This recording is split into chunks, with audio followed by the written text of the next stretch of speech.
زنی خوبی فرمانبری پارسا کند مردی درویش را پادشاه.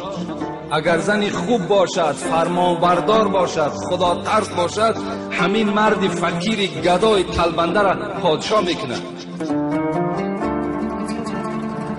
برو 5 نوبت بزن بر درت، اگر یاری موافق بود در برت. خدا رحمت کند سعدی را.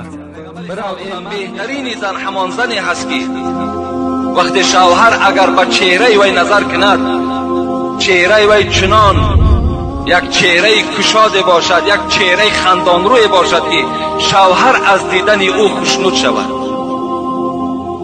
یعنی در چهره زن وقتی که شوهر نظر میکند خود عبادت است. وقتی شوهر به جانب چهره زن نگاه میکند، زن در این نگاه شوهر الک ثواب میگیرد، با شرطی که اگر چهره زن خندان رو باشد، با یک دهان خنده شوهر اگر پیشواز گیرد.